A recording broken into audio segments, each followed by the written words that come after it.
Dental implant चिकित्सा क्या है और इस परेशानी से कैसे निजात मिल सकती है, इन तमाम पहलुओं को लेकर हम आज इस खास कार्यक्रम में चर्चा करेंगे। तो डॉक्टर सिद्धार्थ, सबसे पहला मेरा यही सवाल है कि डेंटल इम्प्लांट चिकित्सा आखिर है क्या? धन्यवाद दूसरा जी, आपका कि मुझे इस तरह आपने मुझे मौका दिया कि मैं आपके दर्शकों को बता सकूं कि ये डेंटल इम्प्लांट पद्धति है क्या। दूसरा जी, ये पद्धति बेसिकली डेंटल इम्प्लांट की पद्धति का जन्म 1954 में हुआ।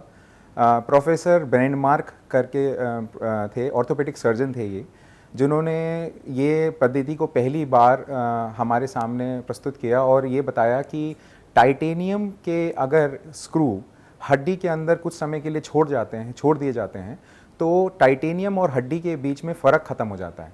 इसका मतलब ये है कि हड्डी हमारा शरीर ये बता नहीं पाता कि क्या वो स्वयं का है या बाहरी तत्व है, और इसका इस्तेमाल करके हम निकले हुए दांत या जो दांत किसी वजह से पेशेंट के निकल गए हैं, चाहे वो पायरिया की वजह से हो, चाहे वो कीड़ा लगने की वजह से ख़त्म हो गए हों या चोट लगने की वजह से अपनी जगह से हिल गए हों, ऐसी दांतों का टाइटेनियम के इम्प्लांट लगा के प्रत्यारोपण कर सकते हैं और उनको वापस से उनके ओरिजिनल दांत हम मतलब उनको वापस से वो दांत मिल सकते हैं। तो इस पद्धति के द्वारा पेशेंट को ये फ़ायदा हो जाता है कि उसको वैसे के वैसे ही फिक्स दांत वापस मिल जाते हैं। जी डॉक्टर सिद्धार्थ, थोड़ा हम आपके बारे में भी जानना चाहेंगे, क्योंकि आप चीफ डेंटिस्ट और इम्प्लांटोलॉजिस्ट डेंटल भी हैं और बहुत सारे ऐसे पेशेंट आपके पास आते हैं, बहुत सारी क्वायरीज़ लेकर के आते हैं और होने वाले इलाज को लेकर के बहुत सारे सवाल उनके मन में होते हैं। और कोशिश हमारी इस कार्यक्रम के ज़रिए यही है कि तमाम जो दर्शक इस वक्त हमें देख रहे हैं उन्हें उनके सवालों के जवाब ज़रूर मिल पाएँ। और इसलिए मेरा सवाल है कि डेंटल इम्प्लांट चिकित्सा का महत्व क्या है? धन्यवाद दूसरा जी, मेरा नाम, जैसे आपने बताया दर्शकों को, मेरा नाम डॉक्टर सिद्धार्थ गुप्ता है। मैंने अपनी ग्रेजुएशन कानपुर से की, फिर मैंने अपना पोस्ट ग्रेजुएशन 2009 में कंप्लीट किया और उसके बाद से पिछले 13-14 साल से मैं डेंटल इम्प्लांट्स के ऊपर काम कर रहा हूँ। और मेरा जो क्लिनिक है उसका नाम है दंत चिकित्सा केंद्र, ये NABH अप्रूव्ड और CGHS रिकॉग्नाइज्ड क्लिनिक है। और हम कई सालों से कई पेशेंट्स की सेवा करते आ रहे हैं डेंटल इम्प्लांट्स देके। आपने जैसे दूसरा क्वेश्चन पूछा कि डेंटल इम्प्लांट्स का महत्व क्या है, तो मैं आपको बताऊं कि देखिए, हमारे शरीर में दांतों की एक बहुत अहम भूमिका है। हम अगर तंदुरुस्त हैं इसलिए तंदुरुस्त रह पाते हैं कि अगर हम सही अच्छा भोजन ले सकें, और अच्छा भोजन लेने के लिए ज़रूरी है कि हम उस भोजन को अच्छे से चबा के खा सकें।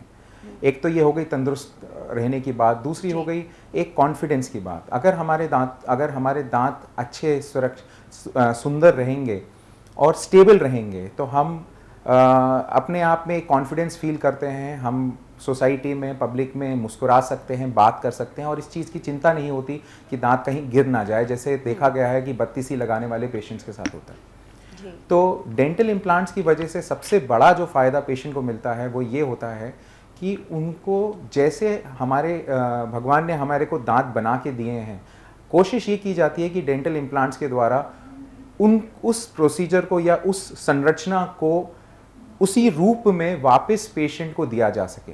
जैसे आप जानते हैं कि एक नेचुरल दांत के अंदर 2 पार्ट्स होते हैं, नीचे जड़ होती है जो हड्डी के अंदर होती है और ऊपर कैप या क्राउन होता है जो हम मुंह में देख पाते हैं। डेंटल इम्प्लांट्स के माध्यम से हम इसी संरचना को पेशेंट के मुंह में वापस लाने की कोशिश करते हैं और ये कोशिश की जाती है कि पेशेंट उसी तरीके से, जैसे जब उसके नेचुरल दांत थे, जैसे वो खा पी सकता था, बात कर सकता था और सोसाइटी में जा सकता था, हंस सकता था, मुस्कुरा सकता था, वो सारे काम वो फिर से उसी तरीके से कर पाए। जी, और मेरा अगला सवाल आपसे ये है कि दंत प्रत्यारोपण से पहले की शुरुआती चरण क्या होते हैं? ये सवाल इसलिए क्योंकि व्यक्ति कैसे जज कर पाएगा या उसे कैसे पता चलेगा कि उसे ट्रीटमेंट की ज़रूरत है और इसके परिणाम स्वरूप सावधानियाँ कौन कौन सी बरतनी चाहिए? जी, तो देखिए, अगर ये पद्धति तभी इस्तेमाल में आती है या उपयोग होती है जब अगर पेशेंट को किसी वजह से, मरीज को अपना किसी वजह से दांत निकलवाना पड़े या किसी दुर्घटना में उनका दांत निकल गया। अगर किसी वजह से पेशेंट को अपना दांत निकलवाना पड़ता है, तो जैसे दांत निकलवाने से पहले जो हम जब उपचार करते हैं पेशेंट का, तो हम 2-3 बातों का ज़रूर ध्यान रखते हैं। उसमें से एक बात ये होती है कि हमें ये देखना होता है कि पेशेंट को या मरीज को किसी तरह की ब्लड की या खून की किसी तरह की कोई बीमारी तो नहीं है। अगर इस तरह की कोई बीमारी है और पेशेंट को उसके बारे में मालूम होता है, तो पहले उस बीमारी के बारे में पता किया जाता है, जिससे कहीं पेशेंट को एक्सेसिव ब्लीडिंग या बहुत ज़्यादा रक्तचाप ना हो। दूसरी चीज़ तो देखी जाती है जो आम हमारे भारतीय पॉपुलेशन में, इंडियन पॉपुलेशन में पाई जाती है, वो है डायबिटीज़, शुगर की मात्रा। तो दूसरी चीज़ जो हम देखते हैं वो ये देखते हैं कि पेशेंट के शरीर में शुगर कितनी है, क्या पेशेंट डायबिटिक तो नहीं। क्योंकि कई बार ऐसा पाया गया है कि पेशेंट को मालूम ही नहीं होता कि उनकी शुगर की लेवल बहुत हाई या बहुत लो चल रहा होता है, तो वो शुगर की जाँच की जाती है। तीसरी चीज़ जो होती है वो है हाइपरटेंशन या हाइपोटेंशन। तो ये देखा जाता है कि पेशेंट का हृदय सही तरीके से काम कर रहा है, पेशेंट के जो ब्लड प्रेशर है वो कंट्रोल्ड है। अगर ये 3-4 चीज़ें कंट्रोल में होती हैं, इसके लिए हम खून की जांच कराते हैं, और खून की जांच के साथ साथ ये चीज़ों की जांच करने के बाद हम एक पेशेंट का एक्सरे लेते हैं, इसलिए ये देखने के लिए जहाँ पर हड्डी में जहाँ हमें डेंटल इम्प्लांट का प्रत्यारोपण करना है, वो हड्डी किस तरह की है, उसकी बनावट किस तरह की है।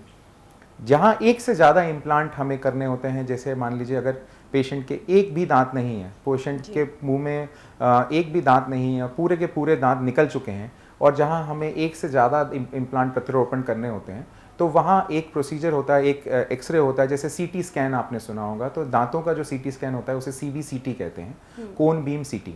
तो कोन बीम सीटी के माध्यम से हमें ये पता चल जाता है कि हड्डी की चौड़ाई और लंबाई कितनी है, और उसका उपयोग करके फिर हम इम्प्लांट्स की प्लानिंग करते हैं और इम्प्लांट्स का प्रत्यारोपण करते हैं।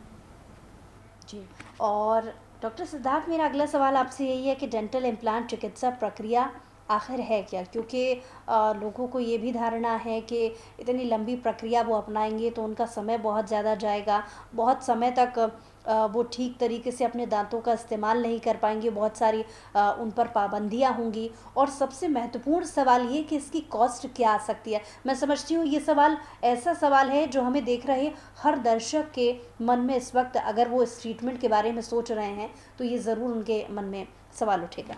जी बिल्कुल। तो मैं आपके पहले प्रश्न का आंसर देता हूँ, पहले उत्तर देता हूँ कि देखिए, जो डेंटल इम्प्लांट प्रोसीजर या डेंटल प्रत्यारोपण की जो प्रोसीजर है, इसको अगर हम चाहें तो इसको हम 2 या 3 भागों में बांट सकते हैं। पहला जो इसमें पार्ट या अंश होता है, उसमें हम जो खाली स्थान है जहाँ से दांत निकल चुका है, या फिर जहाँ हड्डी है, वहाँ पर हम पहले जैसे उस जगह को सुन करके, मतलब इंजेक्शन लगा के सुन करके, जिससे पेशेंट को बिल्कुल भी पता ना चले, वहाँ उस जगह पे हम एक इम्प्लांट को प्रत्यारोपित कर देते हैं। प्रत्यारोपित करने के बाद पेशेंट को हम 2.5 महीने के लिए या 10 हफ्तों के लिए उसको आराम देते हैं, जिससे वो जो घाव है वो पूरी तरह से भर जाए, और जो डेंटल इम्प्लांट है वो हड्डी का एक हिस्सा बन जाए। ये हिस्सा बनने से कहने का मतलब यह है कि हड्डी और इम्प्लांट के बीच में फ़र्क नहीं बचता है। और फिर हम स्टेज 2 या दूसरे फेज़ में आते हैं, जहाँ पर हम उसके ऊपर एक दूसरा कंपोनेंट लगाते हैं, या एक दूसरी चीज़ लगाते हैं जिसे हम अबटमेंट कहते हैं, और उसके ऊपर फिर फाइनली दांत फिक्स होता है। तो अगर हम इस पूरे प्रक्रिया को देखें, तो हम ये देखेंगे कि इस पूरी प्रक्रिया में करीबन 3 महीने या करीब मोटा 12 हफ्ते के आसपास समय लग जाता है जी। और जैसे मैंने बताया आपको कि ये इसके अंदर हम एक टाइटेनियम का स्क्रू होता है, जो टाइटेनियम का स्क्रू, और ये जैसे मैंने पहले भी बताया आपको कि ये टाइटेनियम का जो स्क्रू है और ये जो पद्धति है, ये बेसिकली ऑर्थोपेडिक से आई है। तो पहले आपने सुना होगा कि फ्रैक्चर के केसेस में प्लेट्स एंड स्क्रूज लगते हैं। तो जैसे फ्रैक्चर के केसेस में वो जो प्लेट्स और स्क्रूज लगते हैं, ये उसी का एडवांस्ड फॉर्म है, और उसी की वजह से वो उतनी ही सेफ है जितने फ्रैक्चर के समय, मतलब लंबी हड्डियों में फ्रैक्चर होने के बाद कई जगहों पे इनका उपयोग होता है। और अब तो वर्ल्ड ओवर, पूरे दुनिया में, विश्व में इसका बहुत ज़्यादा इस्तेमाल हो रहा है, और अब हम काफ़ी एडवांस फॉर्म में आ गए, जहाँ पर हम ख़राब से ख़राब हड्डी को भी ठीक करके उसके अंदर इम्प्लांट को डाल सकते हैं। आपका तीसरा प्रश्न जो था कॉस्ट को लेके, जी। और वो बहुत ही वैलिड है। मैं काफ़ी पेशेंट्स को अपने समझाता भी हूँ, और मैं समझता हूँ कि ये एक बहुत ही ज़रूरी प्रश्न है। तो देखिए, दांत निकलने के बाद अगर हमें वापस दांत लगवाना है तो एक मरीज के पास हम एज डेंटिस्ट हम 2-3 उनको उपाय देते हैं। पहला उपाय होता है, जो सबसे पुराना उपाय है, दांत निकलने लगाने वाले दांत। ये हो सकते हैं पूरे मुंह के बने, पूरी बत्तीसी बने, या कुछ दांतों की बत्तीसी बने। दूसरा होता है फिक्स बत्तीसी, या हम जिसे डेंटल ब्रिज भी कहते हैं, या फिक्स पार्शियल डेंचर भी कहते हैं। ये जो ब्रिज बनता है या जो फिक्स ब्रिज बनता है, ये अगल बगल वाले दांतों को छोटा करके उनके साथ उनके ऊपर बनाया जाता है, और उसके ऊपर उसकी सहायता से उसके ऊपर चिपका दिया जाता है। और तीसरी आती है हमारी डेंटल इम्प्लांट। तो मैं पहली बार के बारे में बात करता हूँ, जो बत्तीसी, ये पूरी बत्तीसी हो सकती है या सेमी बत्तीसी हो सकती है, कुछ दांतों की बत्तीसी। इसके साथ सबसे बड़ी दिक्कत ये होती है कि ये बत्तीसी जो होती है, ये अगल बगल वाले दांतों के साथ चिपक के बैठती है, लेकिन ये सिर्फ हड्डी के ऊपर रखी रहती है। इसकी जो लाइफ होती है, लाइफ एक्सपेक्टेंसी, ये जो बत्तीसी रहती है, ये 1.5 साल से 2 साल या 2.5 साल तक मैक्सिमम अपना काम करती है। उसके बाद ये सिर्फ नुकसान करती है। इसकी वजह से आसपास के मसूड़ों में प्रॉब्लम आ सकती है, अगल बगल वाले दांतों में जो दांत अभी तक पक्के थे वो हिल सकते हैं, या उनमें मोबिलिटी आ सकती है, या हिलना शुरू हो सकते हैं। दूसरी जो दूसरी पद्धति है वो फिक्स्ड ब्रिज की पद्धति है, जिसमें हम आसपास के जो एक आगे वाला दांत और एक पीछे वाला दांत को छोटा करते हैं, और उसके ऊपर ये ब्रिज को फिक्स कर देते हैं। छोटा करने का मतलब ये होता है कि जो दांतों में, जैसे आपको पता होगा कि दांत 3 लेयर में बना होता है। ऊपर की जो लेयर होती है उसे इनेमल कहते हैं, फिर डेंटिन होती है, फिर सीमेंटम। तो जो इनेमल की लेयर होती है, जो सबसे स्ट्रॉन्ग लेयर होती है, जो हमें ठंडा गर्म लगने से बचाती है, उस लेयर को हमें काट के अलग करना पड़ता है, उसे हमें छोटा करना पड़ता है, दांत को छोटा करना पड़ता है। और फिर छोटा करने के बाद फिर उसके ऊपर ये ब्रिज या बत्तीसी, फिक्स बत्तीसी बिठा दी जाती है जी। ये बत्तीसी, ये जो ट्रीटमेंट ऑप्शन है, या ये जो माध्यम है नए दांत लगाने का, ये सबसे कॉमन और सबसे आम माध्यम है, और बहुत ज़्यादा यूज़ किया जाता है। बट इसका भी मतलब हमारे जो डेंटल का लिटरेचर है और जो स्टडीज़ हैं वो ये कहती है कि इसकी जो लाइफ होती है, ये 12 से 15 साल से ज़्यादा नहीं होती जी। इसका कारण ये नहीं कि बत्तीसी खराब हो जाती है, क्योंकि वो तो ठोस मेटल या सिरेमिक की बनी होती है, उसमें प्रॉब्लम नहीं आती है। जनरली परेशानी आती है जिन दांतों के ऊपर ये बत्तीसी बैठी होती है। ऐसा पाया गया है कि जिन दांतों पे ऊपर ये बत्तीसी बैठी हुई होती है, उन दांतों में या तो कीड़ा लग जाता है, या वो पायरिया से ग्रसित हो जाते हैं, और जिसकी वजह से ये बत्तीसी फेल होती है। तो और तीसरी प्रक्रिया है, जिसे हम डेंटल इम्प्लांट, या जिसके ऊपर आज हम बात कर रहे हैं, दंत प्रत्यारोपण। इसमें हम सबसे पहली बात यह है कि जहाँ से दांत निकला है वहीं इम्प्लांट डाला जाता है। इसका क्या मतलब है? इसका मतलब ये है कि हमने ना आगे वाले दांत को डिस्टर्ब किया, ना उसको छेड़ा, ना पीछे वाले दांत को इससे कोई लेना देना। जितने एरिया में, जिस जगह से दांत आपका ओरिजिनल दांत, जहाँ आपका जो दांत नेचुरल दांत है जो निकला है, वहीं पर ये इम्प्लांट या दंत प्रत्यारोपण किया जाता है।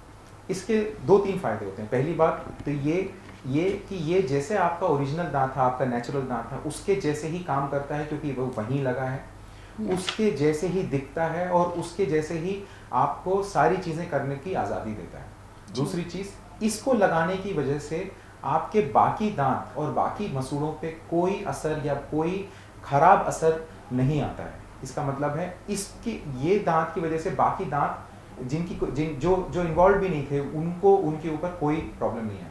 आम तरह से मैंने अपनी क्लिनिक में भी, अपने प्रैक्टिस में भी देखा और सुना है कि पेशेंट को ऐसा लगता है कि इसकी इनिशियल कॉस्ट ज़्यादा है, बट मैं आपको बताऊं कि इसकी, अगर हम इसको देखें कि इसके ये कितने सालों तक पेशेंट को, मरीज को सहायता दे सकता है और सर्विस दे सकता है, तो वो 20 से 25 साल, 30 साल, अगर सिर्फ मरीज अच्छे से अपने दांतों की सफाई रखे, दांतों के ऊपर ध्यान रखे कि कचरा ना फंसे, दांतों की सफाई सुबह शाम अच्छे से करें, ब्रशिंग ठीक से करें, दांतों ब्रश को सही समय पे चेंज करें, और डॉक्टर की हर साल एक बार डेंटल का चेकअप कराते रहें, तो मैं आपको ये कॉन्फिडेंस के साथ कह सकता हूँ कि ये डेंटल इम्प्लांट्स आपके नेचुरल दांतों से ज़्यादा चलेगा, और इसकी लाइफ उससे ज़्यादा होती है। तो इन सब चीज़ों को देखते हुए मुझे लगता है कि डेंटल इम्प्लांट बाकी सारी पद्धतियों से ज़्यादा कॉस्ट इफेक्टिव पड़ता है, या ज़्यादा पेशेंट के लिए ज़्यादा फायदेमंद होता है, जहाँ तक हम कॉस्ट की बात करते हैं। जी, तो लोगों को यही मन में सवाल रहता है कि इससे जुड़े जो होने वाले खर्च हैं, क्या वो बहुत ज़्यादा अधिक होते हैं, जिसकी वजह से लोग संकोच करते हैं इस तरीके की ट्रीटमेंट कराने में, तो आप क्या कहेंगे? हाँ, मैंने जैसा अभी बताया आपको हुँ, कि हाँ, मैं मानता हूँ कि शुरू में ऐसा लगेगा पेशेंट को कि इसका खर्च बाकी पद्धतियों से ज़्यादा है, लेकिन मैं आपको इस बात के बारे में बोल सकता हूँ कि ये एक तो पहली बात है कि जनरली ये ट्रीटमेंट भी जो आपका जो होता है डेंटल इम्प्लांट्स का या दंत प्रत्यारोपण का, जी। ये 3 महीने में जाके कंप्लीट होता है। तो ज़रूरी नहीं है कि पेशेंट को सारा का सारा जो कॉस्ट है वो एक ही दिन में देना हुँ, पड़ेगा। पहले वो 3 भागों में दिया जा सकता है या 3 महीने में दिया जा सकता है, पहली चीज़। दूसरी चीज़, जी। क्योंकि ये ट्रीटमेंट है, ये जो ट्रीटमेंट है ये ज़्यादा लंबे समय तक चलता है जी। और ये ज़्यादा नेचुरल ट्रीटमेंट है। हुँ, इसीलिए इसकी हो सकता है कॉस्ट पेशेंट को शुरू में या इसके उपचार की कॉस्ट पेशेंट को शुरू में ज़्यादा लगे, बट ऐसा लॉन्ग रन में जब पेशेंट देखेंगे तो इसका कॉस्ट ज़्यादा कम आता जी। है।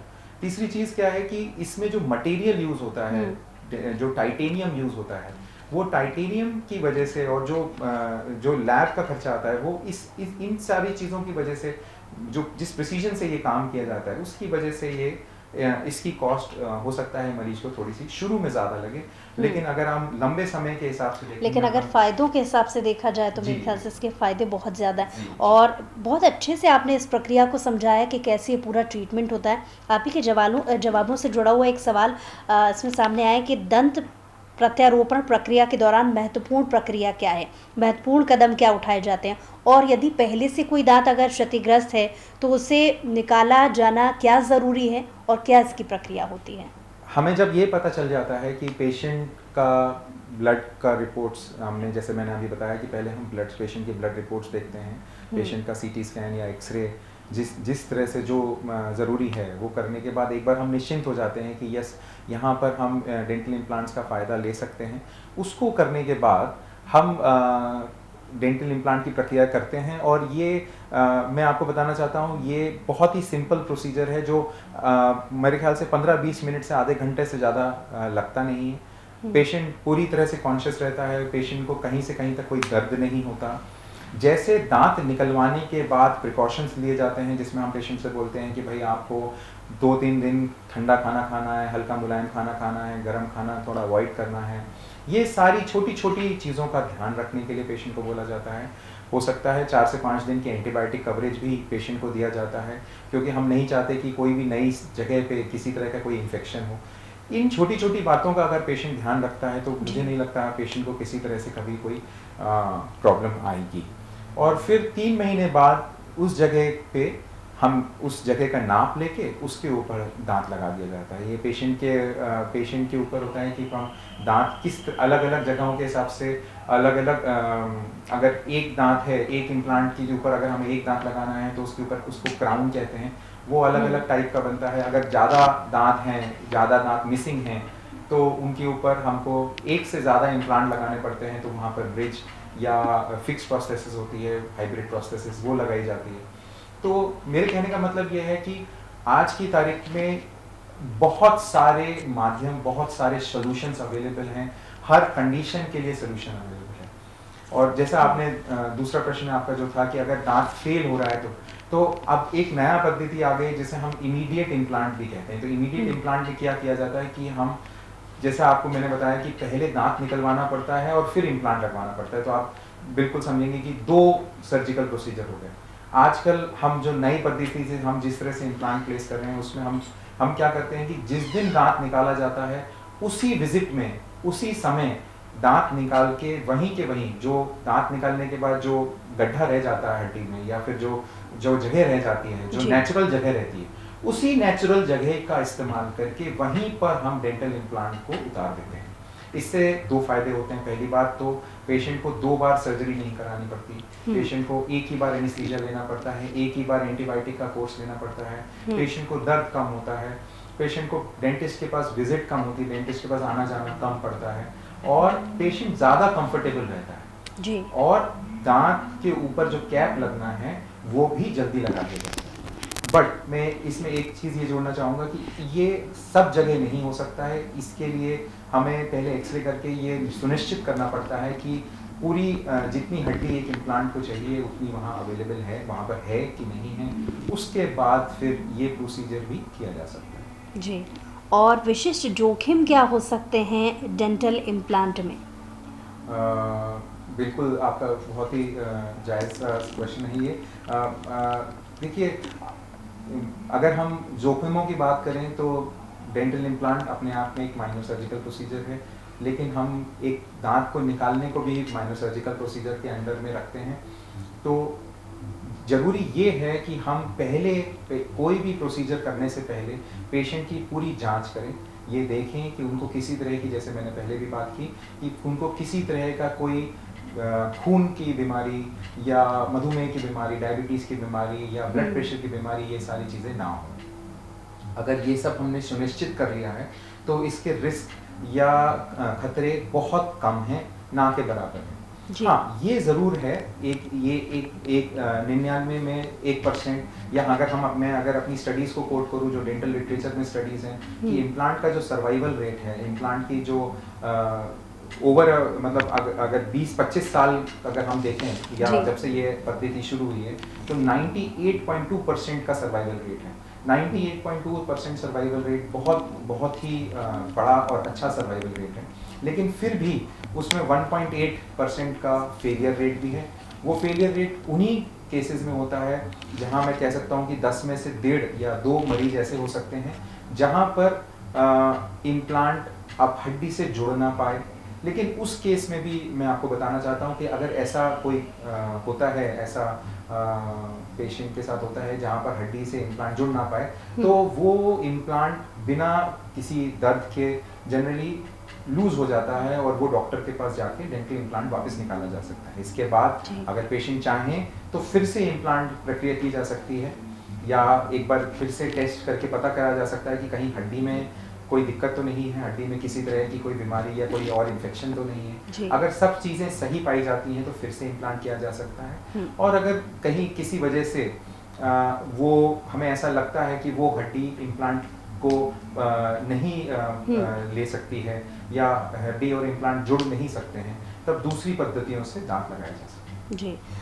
डॉक्टर सिद्धार्थ, कई बार देखा जाता है कि पेशेंट्स बहुत सारी तकलीफ़ों को काफ़ी समय तक झेलते रहते हैं, क्योंकि उनके मन में ये आशंका बनी रहती है कि दर्द कितना होगा। तो इसके बारे में आप क्या कहेंगे? क्योंकि बहुत ज़्यादा दर्द होगा इस डेंटल इम्प्लांट प्रक्रिया में, इस जोखिम को कोई व्यक्ति उठाना नहीं चाहता है, तो काफ़ी बार पेशेंट अपने इलाज के लिए बहुत देरी कर देते हैं।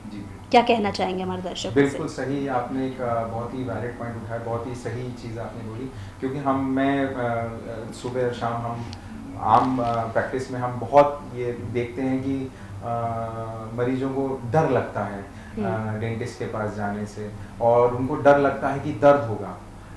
और मैं हैरानी वाली बात यह है कि वो दर्द सह रहे होते हैं और जनरली ओवर द काउंटर या फिर मेडिकल स्टोर से दवाइयाँ ले के खाते रहते हैं, बहुत दिनों तक खाते रहते हैं और अपना खुद ही उपचार करते रहते हैं।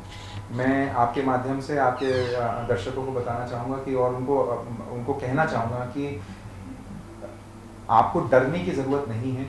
अगर दर्द हो किसी दांत में तो तुरंत आपको आपके डेंटिस्ट को, आपके पास के डेंटिस्ट को, या आपके जो भी आपके फैमिली में या आपके रिश्तेदारों में या जिनके ऊपर भी विश्वास हो, उनके पास ज़रूर जाएं, एक बार चेकअप जरूर कराएं, पता करें कि किस वजह से दर्द हो रहा है। एक बार उनसे जरूर चर्चा करें कि इस दर्द का निवारण किस तरीके से किया जा सकता है, क्या क्या चीज़ों की वजह से दर्द को हटाया जा सकता है।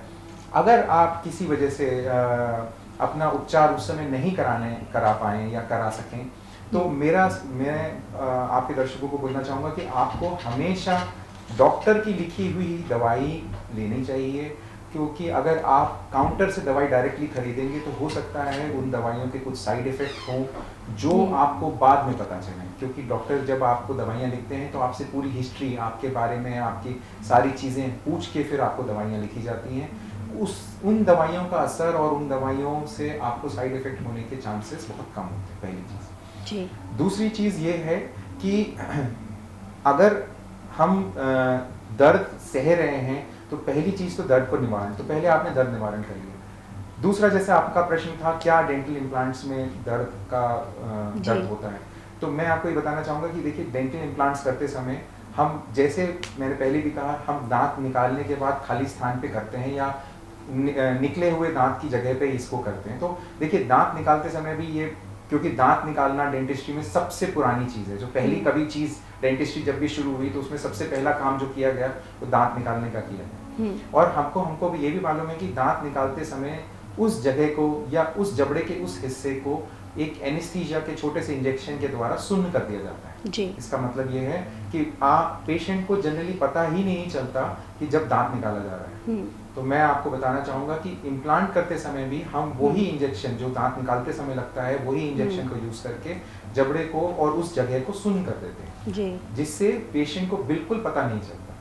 दूसरी चीज़ इसमें जो एक मैं हाईलाइट करना चाहूँगा या बताना चाहूँगा वो ये है कि इम्प्लांट का जो प्रोसीजर होता है वो बहुत प्रिसाइज प्रोसीजर होता है और बहुत ही प्लान्ड प्रोसीजर होता है। इसमें कोई जोर आजमाइश या कोई दांत निकालते समय जैसे थोड़ा सा हमें प्रेशर लगाना पड़ता है, इसमें वो सब नहीं होता। बहुत आराम से ये इम्प्लांट प्लेस हो जाता है और जनरली पेशेंट को पता भी नहीं चलता। इसी से जुड़ी एक सवाल पर मैं आ रही थी और क्योंकि समय की कमी है तो इसलिए जल्दी से मैं आपसे ये जानना चाहूँगी कि कौन सा अधिक दर्दनाक ट्रीटमेंट ज़्यादा होता है, दांत को निकालना या फिर प्रत्यारोपण करना प्रक्रिया? मैं से पूछेंगे तो मैं तो कहूँगा कि मैं मतलब मेरे दिनचर्या में, मेरी डेंटल क्लिनिक में जनरली पेशेंट्स को दोनों ही प्रोसीजर में दर्द नहीं सहना पड़ता। हम कोशिश करते हैं कि अपने पेशेंट्स को जितना ज़्यादा से ज़्यादा ट्रीटमेंट पेनलेस हो और किसी भी पेशेंट को किसी भी तरीके का दर्द नहीं हो। लेकिन हाँ, अगर आप मुझसे पूछें कि ये अगर हमें कंपेयर ही करना पड़े अगर हमको दोनों के बीच में, तो मैं कहूँगा कि इम्प्लांट लगवाना ज़्यादा सुरक्षित, ज़्यादा आरामदेही और ज़्यादा पेशेंट के लिए ज़्यादा फ़ायदेमंद है एज़ कम्पेयर टू अगर हम उसको दांत निकलवाने से कंपेयर करें। चलते चलते आप हमारे दर्शकों को डेंटल इम्प्लांट चिकित्सा से जुड़ी क्या टिप्स देना चाहेंगे? मैं अपने आपके माध्यम से आपके सारे दर्शकों को एक ही चीज़ बोलूँगा और वो ये है कि हम इस डेंटल इम्प्लांट पद्धति उस समय के लिए सही है जब आप किसी वजह से अपना दांत खो दें।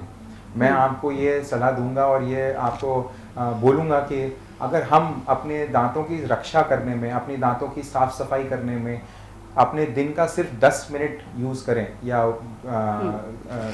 यूज़ करें, जिसमें हम सुबह के 5 मिनट और रात को सोने से पहले 5 मिनट अच्छे से दिमाग लगा के और मन लगा के अगर दांतों की सफाई करें तो मुझे नहीं लगता कि किसी वजह से दांतों में कीड़ा लगेगा या पायरिया होने की कोई चांसेस बनेंगे जिसकी वजह से पेशेंट को दांत को खोने की नौबत आएगी। तो मेरा तो सारे मरीजों को या सारे दर्शकों को यही रहेगा कि अपने दांतों की रक्षा करें, ब्रशिंग अच्छे से करें, सुबह शाम दोनों समय ब्रश करें। अगर किसी तरह से कोई दर्द होता है या कहीं आपको ठंडा गर्म लगता है तो अपने डेंटिस्ट को दिखाएं। कई बार दांत निकालने की जगह सिंपल मसाला भरने से या सिंपल फिलिंग करने से भी काम बन जाता है, रूट कैनाल या कैपिंग की नौबत भी नहीं आती।